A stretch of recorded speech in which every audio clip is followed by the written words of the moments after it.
All right, ladies and gentlemen, we're back at it again with another react, but this time it's to a video that's not about necessarily Wuthering Waves. It's about a debate that I had with Mr. Jokey regarding his power creep take. And this video over here is going to be by Connor's Thoughts, a great content creator who took a bit of a break back at the latter end of 2024, but he's back at it again with another banger vid, kind of reflecting on the debate that he previously had with Mr. Pokey. This debate was a 1 versus 4 sort of situation where him, Captain Cabinets, VXV Fiction, and Ethan had that discussion with Pokey and were trying to convince him about a couple of things regarding his original take, that power creep was only a problem to people who were greedy and stupid. That's literally what his tweet said. So with that, I'm interested in hearing how my debate, the points that I was making, was the argument that he wishes he made. So with that, let's go ahead and dive right into it. The gacha community has been at war recently, arguing about power creep in Honkai Star Rail. Based and true. And you know what, your boy actually even had a brief opportunity to kind of give some of my piece and take part in it, but I got to admit something, it wasn't as great as it could have been. And I want to do a little bit of a retrospective as to why that is, where things have gone to, and what I think this means overall for the community, how we talk about things moving forward. So let's give a little bit of context for those of you who might be a little bit confused.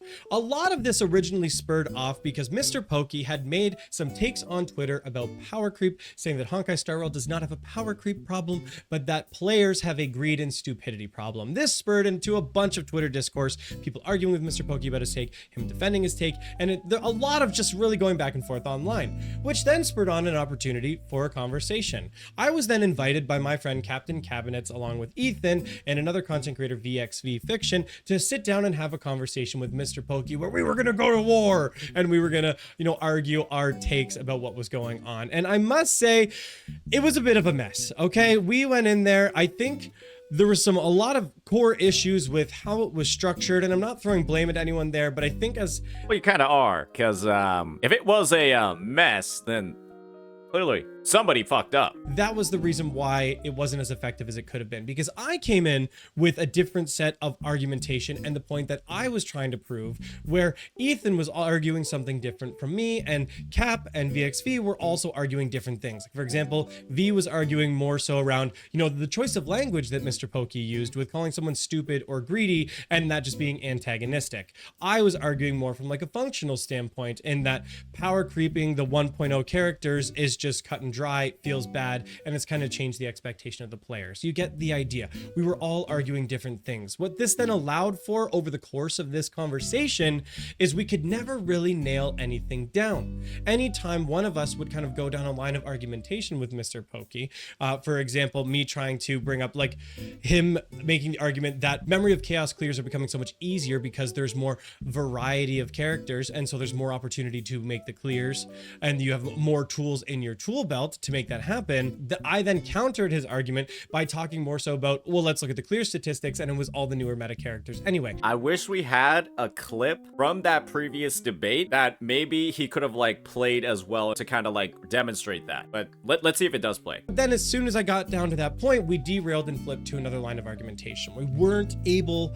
to actually land and come to any conclusions on anything over the course of that process. And of course, as a result, the feedback from the community was a little bit mixed, and that we just went in circle for 3.5 hours. And while I definitely had fun doing it, I know a lot of people didn't feel like we accomplished much. So I think there's something to be learned there, that if you are going to have a conversation like this, it needs to be a little bit better structured. You need to have more of a focus. Instead of it being 4v1, it felt more like 4 1v1s all happening at the same time, if that. Imagine it's a game like, you guys know, like Dead by Daylight, where you have like the 4 survivors that are trying to run away from like the one big bad guy. And imagine if the 4 people weren't actually on the same team, and you guys were kind of just like fighting each other at the same time, while the big bad guy can just come in and fucking sweep everybody up for fun, for free. I think that's like kind of like a good analogy for the situation over here. That makes sense, which just didn't prove to be very effective. So as a result,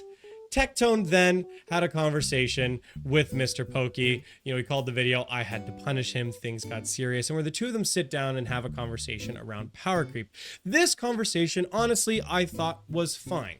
The reason being, I think Tectone had a clear objective here for what he was trying to talk about with Mr. Pokey. He managed to talk about that idea and then move on.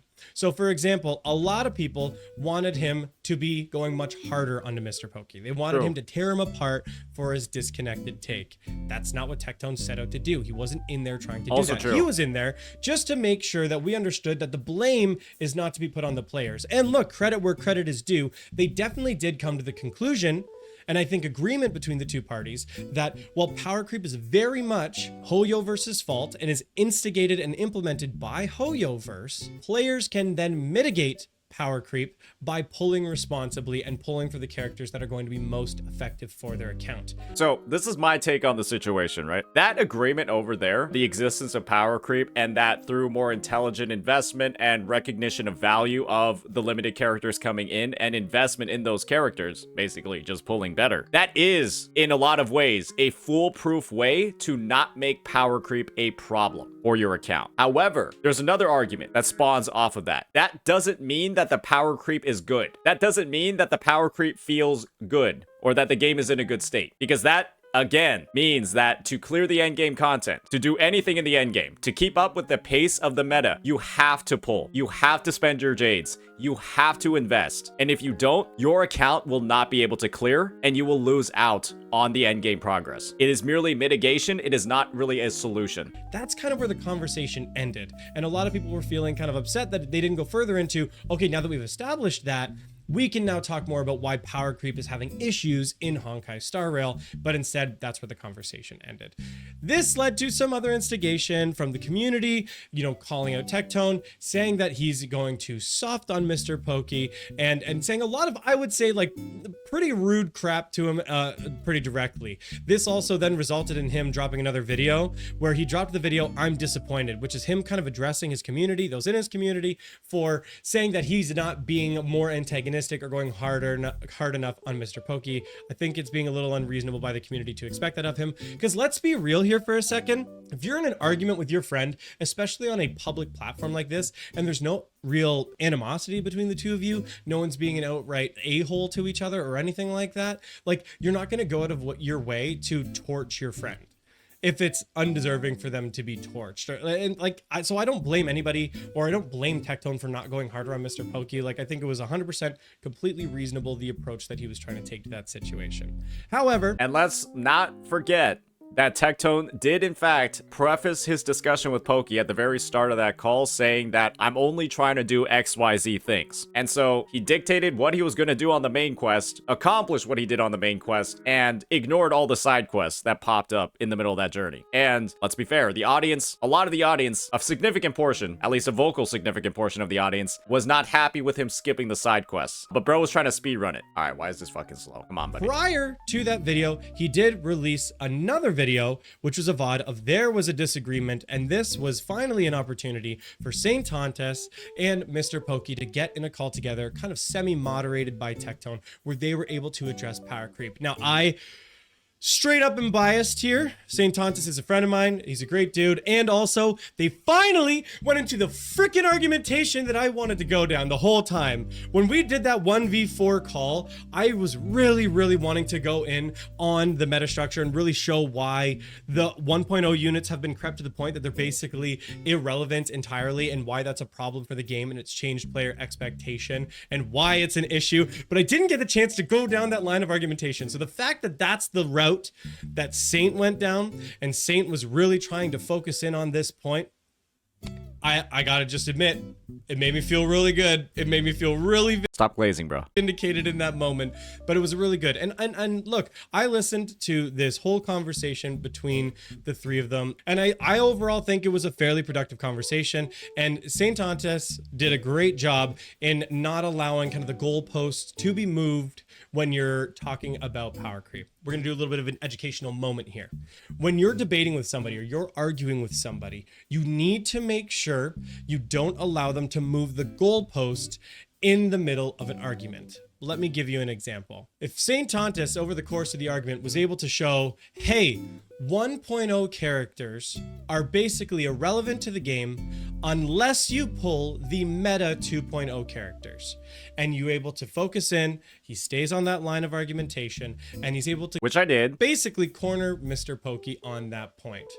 Mr. Pokey then attempts to shift the course of the conversation to say, well, it's not really relevant because if a player isn't pulling on meta characters anyway and only pull what they like, well, then they don't care about clearing the 3 stars or getting those 80 stellar jades. But the thing is, did you see what happened there? That was never the argument.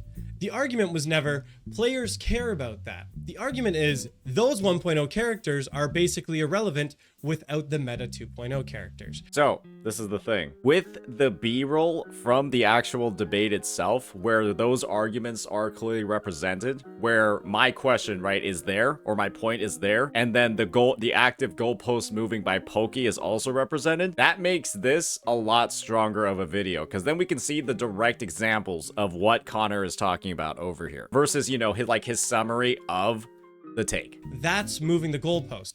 That's when you allow someone to walk away from a point that they've lost and in hopes of finding another point that they can actually get the win on, and you therefore trick the listener into thinking, well, then they won the first point as well.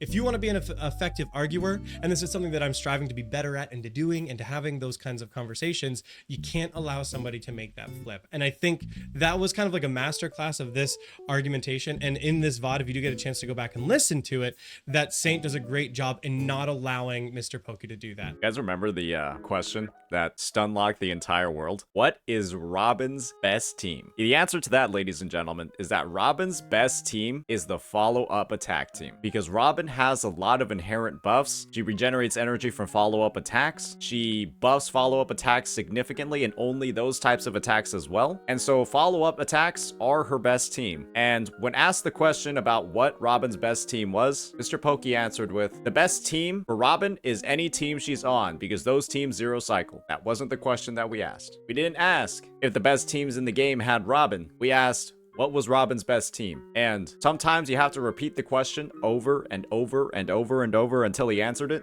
And at the end of the day, he giggled a little bit actually, and he said, well, I don't really know what we're talking about here. I don't know what point you're trying to make. And we never answered it. Guys, if we're this unwilling to concede a point, Mr. Pokey, don't ask to get on the call in the first place. Because the second I got on call with Tectone, like, you're not in here, right? You were spamming in his chat, begging to come on and have the conversation. So maybe let's actually be ready to have a conversation in the first place, instead of just dodging like it's a Div 6 hologram when dodging doesn't exist in Honkai Star Rail. Know what I mean? Let me be clear here as well. Caveats. I love my caveats here.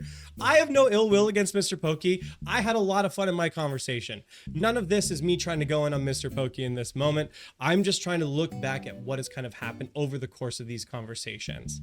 And it started off with kind of messy, unregulated, going in circles. Guilty. I was part of that. Guilty. Into other conversations that I don't think we're setting out to accomplish what listeners were expecting or viewers were expecting, and people criticizing Tectone and Gotcha Smack for going too soft on Mr. Pokey. And I don't think they went too soft. I just think they had different objectives than the viewer.